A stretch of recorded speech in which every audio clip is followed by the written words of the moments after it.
నాగోల్ సంతోష్ నగర్ మధురానగర్ కాలనీలో నివాసం ఉంటున్నటువంటి అత్తామామల్ని కోడలు దాడి చేసినటువంటి ఘటన చోటు చేసుకుంది.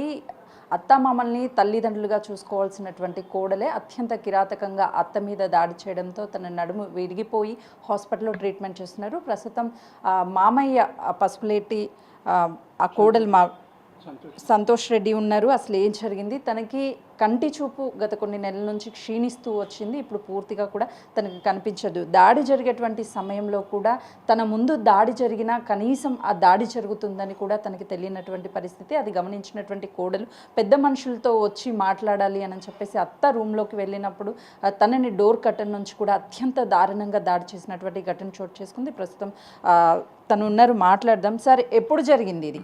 ఇది ఇవాటికి 4 days అండి. 4 days 12 o'clock ఆ ప్రాంతంలో వచ్చారు.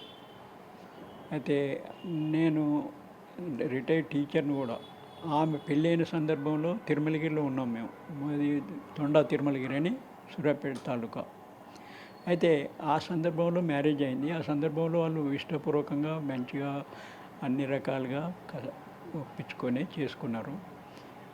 ఆ అబ్బాయిని ఆమె అమ్మాయి కూడా వాస్తవంగా ఒక పెళ్ళి అయిన 1 సంవత్సరం నుంచే ఏదన్నా డిస్ప్యూట్ అవుతూ ఉంటే మంచిగానే నచ్చజెప్పేది. ఆమె మాతోటి కూడా మేము ఎంతో అన్యోన్యంగా ఉండి ఒక కూతురులాగా నేను చూసుకున్న, కూతురులాగా తల్లిలాగా ఆమె చూసుకున్నది, తండ్రిలాగా నేను చూసుకున్నా. అంత మంచిగానే వస్తూ ఉండే. మాకు కాలేజీ ఉండే ఇక్కడ.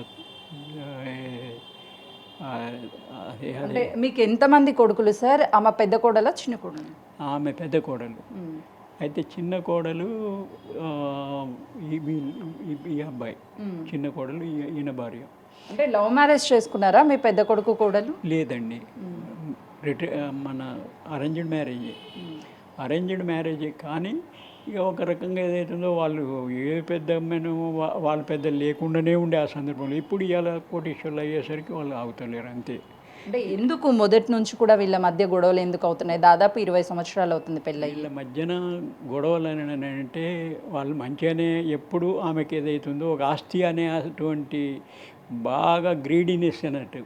ఆ గ్రీడీనెస్ తోటి ఈ రకంగా మా దగ్గర ఏ రకంగా సాధించాలనే ఉద్దేశంతో, ఆ ఆశతోటి మా మీద ఆ అబ్బాయిని పట్టుకొని ఇదో అదో చేసి. అయితే ఈ లాస్ట్ మన వెళ్ళిపోయిన 3 సంవత్సరాల కింద 5 సంవత్సరాల కింద వెళ్ళిపోయిన సందర్భంలో ఏదైతుందో ఈమె ఒక గ్రీడీనెస్ తోటి అమెరికా నుంచి మా ఫ్రెండ్ ఉన్నదని అట్లా కూడా వ్యాపార రీత్యా అది చేసింది. అదంతా ఉత్తదైంది. అయ్యేసరికి అట్లా కోల్పోయి మొత్తం మేము పైసలు ఖర్చు పెట్టి ఆమె ఎన్నో నష్టం చేసింది మమ్మల్ని. అట్లా చేసినా భరించినాం. అట్లా కూడా ఆమె ఆఖరికి వచ్చేసరికి ఆశ నిరాశగా ఆమె ఎటుబడి బయటపడటానికి ఎప్పుడు ఆమె పైసలు సంపాదించుకొని బయటపడేటువంటి పరిస్థితిని అతనితో ఎప్పుడు అంటే ఈ ఘటన జరిగినప్పుడు మీరు కూడా అక్కడే ఉన్నారు, పెద్ద మనుషులు వచ్చారు. వాళ్ళు వచ్చినప్పుడు ఏం మాట్లాడారు మీతో? నాతోటి మాట్లాడింది అలా ఒకటి ఏంటంటే, ఏం చెప్పారనంటే, వాస్తవంగా ఏదైతే ఉందో అంతకుముందు వచ్చినప్పుడు వస్తే ఆమె ఇది తల్లిదండ్రుల ఆస్తి, ఇది రావడానికి వీల్లేదు. ఆమె ఆస్తి కనుక అత్త ఆస్తి కోడలికి ఎట్లా వస్తుంది, రాదు. కనుక నా సంబంధమైంది ఏ ఆస్తి అయినా మా పిల్లవానికి ఇవ్వడానికి నేను సిద్ధంగా ఉన్నా. కానీ ఆమెది ఏమంటే నేను నాకేం అంటే ఆ రోజు కేవలం ఆస్తి గురించి మాట్లాడడానికి ఇంటికి వచ్చారా? దాని కొరకే వచ్చారు.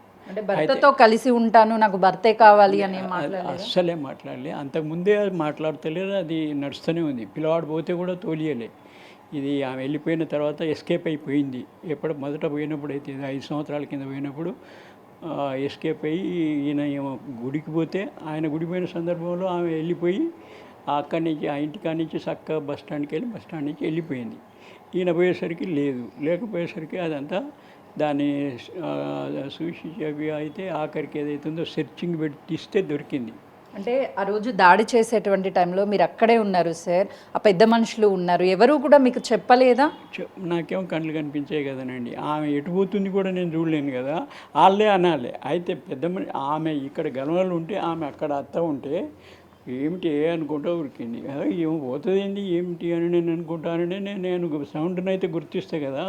అయితే ఏంటమ్మా అని అన్నట్టుంటేనే పోయింది, కుతిక పట్టిందట. పట్టి నూక్కొని పోయి ఇప్పుడు ఇది ఇలా ఇది ఒక పోర్షన్ అనుకోండి, అవతలది ఒక పోర్షన్, ఆ మధ్యన గోడ ఉంటుంది కదా, ఆ గోడ అవతల రూమ్కి ఈ మధ్యనకి ఏదైతుందో అందులోకి పోవడానికి ఈ 3 రూములు ఉంటాయి వరుసగా అవతల, మధ్యన ఖాళీ స్థలం ఒక 3 ఫీట్లది ఉంటుంది.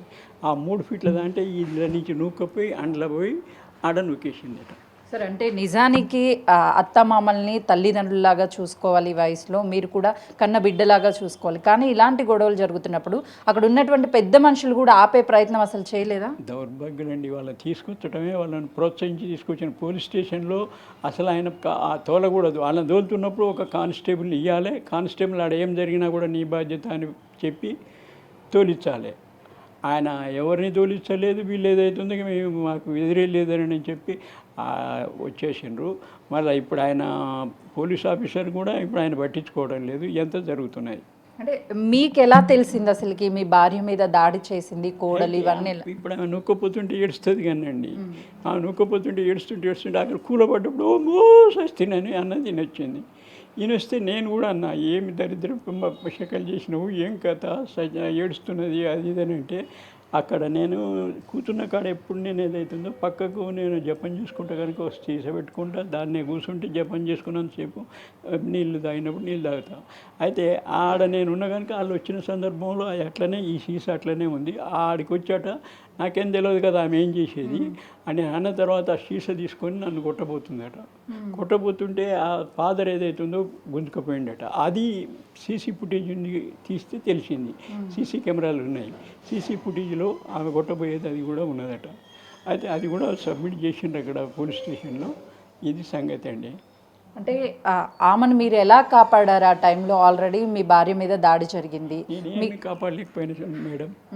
నేను అసలు ఒక రకంగా నేను వాస్తవంగా నా పరిస్థితి ఏంటంటే నాది నాకే కనిపించదు, ఎటు పోయినా నేను గులపడతా కదా, ఏది తెలిగినా నేను గులపడతా కదా, అందుకొరకు నేను ఎటు లేని పరిస్థితి. నేను అసలు కంప్లీట్గా ఆన్నే కూలబడ్డకానే ఆ మాటలు అనుకుంటా, అయ్యో ఎంత పని చేస్తే అని అనుకుంటూ ఉంటే ఆమె నన్నే కొట్టబోయిందట. అది సీసీ ఫుటేజ్లో దొరికితే మనకు తెలిసింది తప్ప ఆమెను కొడుతుందనేది కూడా నాకు తెలియదు. అంటే ఎంత టైంకి తెలిసింది ఇదంతా గొడవ జరిగింది, ఇలా భార్య గాయపడ్డది, వచ్చినటువంటి పెద్ద మనుషులు అప్పుడే వెళ్ళిపోయారా లేకపోతే ఏమైనా మాట్లాడారా? అది ఇదంతా జరిగిన తర్వాత వాళ్ళ అన్న మాటలు అవన్నీ బట్టి చూస్తే మీరు మమ్మల్ని దౌర్జన్యం చేయడానికి వచ్చిన మా పని చేసిన రాగం అయిపోయింది, మీరు ఇంతమంది వచ్చేది అవుతుందో మీ కంట్లు కనిపించడం లేదు, మీరు ఆమె సస్తున్నానన్నా కూడా పోయి ఒకటి లేపినడు లేడు కదా అని నేను అంటూనే ఉన్నా.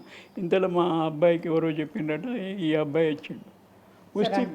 ఫైనల్లీ సార్, అంటే మీకు ఆవిడ పెద్దవిడ అయిపోయారు ఆల్రెడీ మీ భార్య, మీకు కళ్ళు కనిపించవు, ఇద్దరే ఉంటారు, మన తన నుంచి ప్రాణహాని ఉందా? అటు పోలీసులకి ఏం చెప్తారు? అది వాస్తవంగా ప్రాణహానే కదనండి. ఇప్పుడు మీరు మీ ఆలోచన ప్రకారం కూడా ప్రాణహానే కదా. ఇంత దౌర్జన్యం చేసింది ఎన్నడైనా చంపడానికి కూడా ప్రయత్నం చేస్తుంది అన్నట్టే కదండి. ఇప్పుడు ఇంత దౌర్జన్యం చేసింది ఏమైనా కూడా చేస్తుంది అన్నట్టే కదా. అంత ఘోరం అండి వాస్తవంగా. ఇది ఎవరికి జరగకూడదు. ఇది వాస్తవంగా మమ్మల్ని పెద్ద మనుషుల చూసి చేసినట్టే తప్ప ఆ ఉండబడినటువంటి వాళ్ళకు ఏమాత్రం జ్ఞానం ఉన్నోళ్ళైనా అరే పెద్ద మనిషిని కొడితివేంది అని అన్నోళ్ళు కూడా లేరాడ. ఎందుకంటే వాళ్ళ తరఫుదారులు వచ్చింది కానండి, అంతా వాళ్ళు కుమ్మక్కై వచ్చినట్టు. అంటే సార్ నిజానికి మీకు కళ్ళు కనిపించవు, అసలు ఏం జరుగుతుందో ఇంట్లో తెలియనటువంటి పరిస్థితి, ఇలాంటి జరగడం దౌర్భాగ్యమే.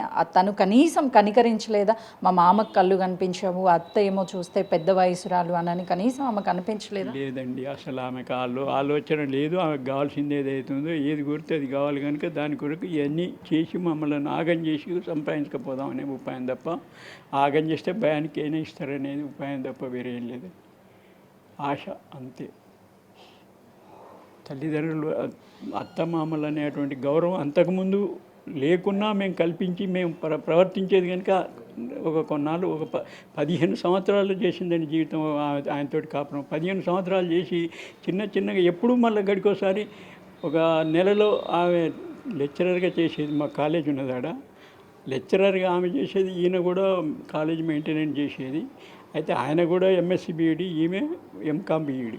అయినా కూడా ఏం లేదు, నెలకు 3 సార్లు 4 సార్లు తల్లిగారింటికో అటు నల్గొండ అక్క ఉంటుంది అక్కింటికో ఇట్లా పోతున్నా కూడా మేము పోతుంది వస్తుంది ఏదో నడుస్తున్నది అని. చదువుకున్నటువంటి లేడీ తను, నలుగురికి సొసైటీ గురించి ఏం జరుగుతుంది ఏంటి అవేర్నెస్ కల్పించాల్సినటువంటి ఆమె అత్తా మామ వాళ్ళ మీద ఇలా దాడి చేయడము అసలుకి ఏం చెప్తారు?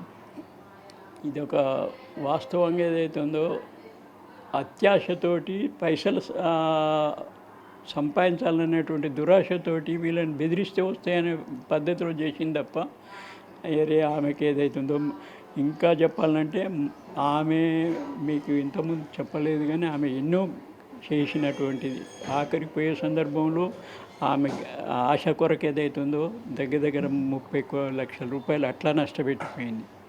30 లక్షలు, ఒకటి కాదు రెండు కాదు, 24 లక్షలు మేము ఇచ్చినాం.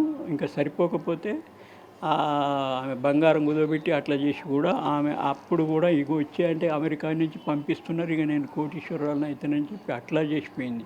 అట్లా చేసిపోయాక కూడా మేము ఏమను అవన్నీ తెచ్చి మళ్ళా మా అబ్బాయి ఇళ్ళ దగ్గర అప్పటికొచ్చి చేసి చేసినాం అయినా ఉండాలి. అది ఇది ఫైనల్లీ అటు పోలీసులకి ఏం చెప్పాలనుకుంటున్నారు మీరు? పోలీసులకు ఒకటేనండి, మా మీద తప్పకుండా వారి ఆమె మీద కన్నేసి మమ్మల్ని కాపాడాలని మేము చెప్పదలుచుకున్నామండి. ఆమె చేసినటువంటి దాని మీద సరి అయిన చర్య తీసుకొని మాకు రక్షణ కల్పించాలని కోరుతున్నామండి. సంతోష్ రెడ్డి, రాములమ్మ ఇద్దరూ కలిసి ఉంటారు. తన పెద్ద కోడలు సంధ్యారాణి ఆ రోజు దాడి చేసింది, పెద్ద మనుషుల్ని తీసుకొచ్చి మాట్లాడాలని చెప్పి వచ్చింది. ఆ తర్వాత తనకి సంతోష్ రెడ్డి కళ్ళు కనిపించవు అని తెలుసు కాబట్టి కోడలికి దాడి చేసిన అత్త మీద ఎవరూ మాట్లాడరు అని చెప్పి అత్యంత కిరాతకంగా తనని దాడి చేశారు. కనీసం భార్య మీద దాడి జరుగుతుంది అన్న విషయం కూడా గమనించలేకపోయారు. సౌండ్స్ వస్తున్నటువంటి టైంలోనే తనని ఎలాగైనా సరే కాపాడాలి అని చెప్పి గట్టిగా కేకలు వేశారు. ఆ తర్వాత పోలీసులకి ఫిర్యాదు చేశామని చెప్తున్నారు. వీళ్ళకి ప్రాణహాని ఉంది, ఖచ్చితంగా మాకు పోలీసుల నుంచి రక్షణ కావాలి అని చెప్పేసి కోరుకుంటున్నారు. కెమెరామెన్ సంచుతో సుజాత, హైదరాబాద్.